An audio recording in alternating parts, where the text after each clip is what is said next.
Hello everyone, इस video में हम लोग Faraday law of electromagnetic induction discuss करने जा रहे हैं। आइए जानते हैं इलेक्ट्रोमैग्नेटिक इंडक्शन क्या होता है। मान लीजिए कि कोई एक इलेक्ट्रिकल कंडक्टर है। जब उस इलेक्ट्रिकल कंडक्टर के अराउंड किसी मैग्नेटिक फील्ड को मूव कराते हैं तो उस इलेक्ट्रिकल कंडक्टर में एक इलेक्ट्रोमोटिव फोर्स जनरेट हो जाता है और वह इलेक्ट्रोमोटिव फोर्स उस कंडक्टर में एक करंट को फ्लो कराता है। इसी फिनोमेना को हम लोग इलेक्ट्रोमैग्नेटिक इंडक्शन कहते हैं। आइए देखते हैं कि Faraday law of electromagnetic induction क्या है। सबसे पहले 1820 ईस्वी में ऑरस्टेड ने एक एक्सपेरिमेंट किया था। उस एक्सपेरिमेंट के अकॉर्डिंग अगर किसी वायर में आई करंट फ्लो करा है तो उसके चारों तरफ क्या होता है कि एक मैग्नेटिक फील्ड प्रोड्यूस हो जाता है। इस तरह से ऑरस्टेड ने डिमॉन्स्ट्रेट किया कि एक करंट फ्लोइंग करंट जो है मैग्नेटिक फील्ड को प्रोड्यूस कर सकती है। बाद में चल के 1831 ईस्वी में माइकल फैराडे ने इस एक्सपेरिमेंट को ऑब्जर्व किया और उसने सोचा कि जिस तरह से एक करंट जो है मैग्नेटिक फील्ड को प्रोड्यूस कर सकती है, वैसे ही अगर हमारे पास कोई मैग्नेट हो तो उसकी वजह से हम किसी वायर में करंट को क्यों नहीं इंड्यूस कर सकते हैं।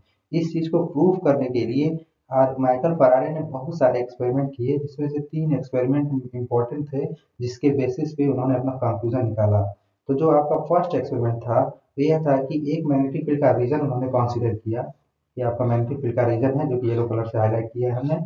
और यहाँ पे एक वायर लूप कंसीडर किया गया है, ठीक है। तो मैग्नेटिक फील्ड का डायरेक्शन मान लीजिए कि इस पेज के इनसाइड है, ठीक है। तो अगर इस वायर लूप को वी वेलोसिटी से मूव कराया जाए तो उन्होंने क्या किया, पहले एक्सपेरिमेंट में इस वायर लूप को वी वेलोसिटी से राइट हैंड साइड में जब मूव कराया तो उन्होंने देखा कि इसके अंदर क्या हो रहा है, एक करंट इंड्यूस हो जा रही है। एक करंट इसमें के अंदर क्या होने लग रही है, फ्लो करने लग रही है। आखिर इस करंट को फ्लो करने के लिए रिस्पॉन्सिबल कौन है। तो पहले वाला जो केस था तो उसमें हम लोग ये मान सकते हैं कि चूंकि जो लूप अगर मूव कर रहा है तो लूप के अंदर क्या है, इलेक्ट्रॉन्स होंगे, मतलब चार्ज कैरियर्स होंगे। क्योंकि मूविंग चार्ज है तो मूविंग चार्ज पर क्या लग सकता है, लॉरेंस फोर्स लग सकता है। तो लॉरेंस फोर्स की वजह से हो सकता है कि चार्जेस क्या हो रही हो, मूव कर रही हैं। तो पहला वाला तो समझ में आया, ई इज इक्वल टू क्या है आपका minus d phi by d t, मतलब rate of change of magnetic flux जो है वो क्या कर रही है, ईएमएफ को प्रोड्यूस कर रही है। लेकिन अगर हम दूसरे वाले केस को कंसीडर करें, दूसरा एक्सपेरिमेंट जो उन्होंने किया उसमें क्या था कि उन्होंने इस बार जो मैग्नेटिक फील्ड का रीजन है और दूसरा आपका जो लूप है, उन दोनों में से लूप को न मूव करा के आपका मैग्नेटिक फील्ड के रीजन को वी वेलोसिटी से अपोजिट डायरेक्शन में मूव कराया। लेफ्ट हैंड साइड में अगर इसको मूव कराएं और इसको हम लोग मूव ना कराएं, इसको जो आपका वो करंट वायर लूप है, ठीक है। तो उस केस में उन्होंने अगेन देखा कि मैग्नेटिक फील्ड के रीजन को मूव कराने पर भी इसमें आई करंट फ्लो हो रही है। लेकिन इस बार का केस इतना सिंपल नहीं था। क्यों? क्योंकि इस बार जब ये आपका लूप जो है मूव नहीं कर रहा है, इसका मतलब क्या है, इसका जो चार्जेस हैं, चार्ज जो हमने कंसिडर किया है क्यू मान लीजिए, जो भी चार्जेस हैं उनकी जो वेलोसिटी है क्या है, जीरो है। जब क्यू की वेलोसिटी जीरो है तो हम लोग को पता है कि जो स्टेशनरी चार्जेस हैं उस पे क्या है, लॉरेंट फोर्स वर्क नहीं करता है। मतलब मैग्नेटिक फील्ड स्टेशनरी चार्जेस पे कोई फोर्स एग्जर्ट नहीं करता है। तो ऐसे में जो करंट इसके अंदर बह रही है, जो करंट इसके अंदर बह रही है इस लूप के अंदर, उसके लिए रिस्पॉन्सिबल कौन है। क्योंकि इस बार क्योंकि क्यू क्या है, स्टेशनरी है, और स्टेशनरी चार्ज पे केवल इलेक्ट्रिक फील्ड ही फोर्स लगा सकता है। तो फैराडे के अंदर माइकल फैराडे के अंदर एक आइडिया आया, एक इंस्पिरेशन आया कि हो सकता है कि ये मैग्नेटिक फील्ड जो चेंज हो रही है उसकी वजह से क्या हो रहा है, इलेक्ट्रिक फील्ड जनरेट हो रहा है और वो इलेक्ट्रिक फील्ड जो है इस वायर के अंदर करंट को फ्लो कराने में हेल्प कर रहा है। तो तीसरा एक्सपेरिमेंट उन्होंने किया कि इस बार उन्होंने एक मैग्नेटिक फील्ड का रीजन कंसीडर किया और वायर लूप को भी रखा। इस बार उन्होंने मैग्नेटिक फील्ड के स्ट्रेंथ को टाइम के साथ चेंज कराया। कैसे चेंज कराया, मान लीजिए मैग्नेटिक फील्ड में कोई करंट आई फ्लो हो रही है, आई को टाइम के साथ जब चेंज कराया तो उन्होंने देखा कि मैग्नेटिक फील्ड का स्ट्रेंथ चेंज हो रहा है। इस केस में अगेन उन्होंने देखा कि इसके अंदर आई करंट फ्लो हो रही है, ठीक है। तो इस तरह से उनके अंदर एक इंस्पिरेशन आया कि ये चेंजिंग मैग्नेटिक फील्ड, ये changing magnetic field changing magnetic field induces an electric field।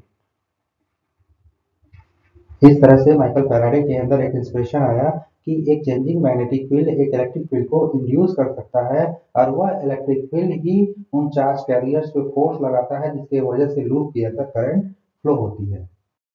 इस तरह से माइकल फैराडे ने जो भी एक्सपेरिमेंट किया उससे यह कंक्लूजन निकल के आया कि एक चेंजिंग मैग्नेटिक फील्ड एक इलेक्ट्रिक फील्ड को इंड्यूस करता है।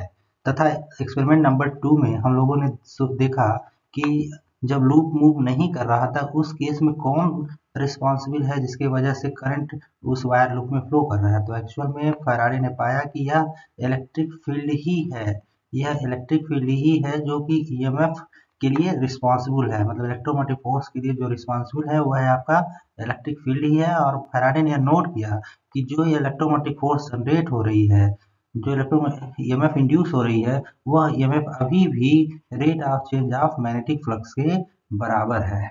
इस तरह से फैराडे का ये लॉ है कि induced EMF is equal to minus d phi by d t. अब जो फाई है वो क्या है, आपका मैग्नेटिक फ्लक्स है, तो इसको हम लोग लिख सकते हैं phi is equal to B dot d over integration over surface. ठीक है, इस तरह से हम लोग लिख सकते हैं कि E dot d l is equal to minus d by d t और integration over surface B dot d A. तो चूंकि क्या है, इंटीग्रेशन है वो सरफेस पे है और डी बाई डी टी क्या है, मैग्नेटिक फील्ड पे अप्लाई होगा क्योंकि मैग्नेटिक फील्ड ही टाइम के साथ चेंज हो रही है।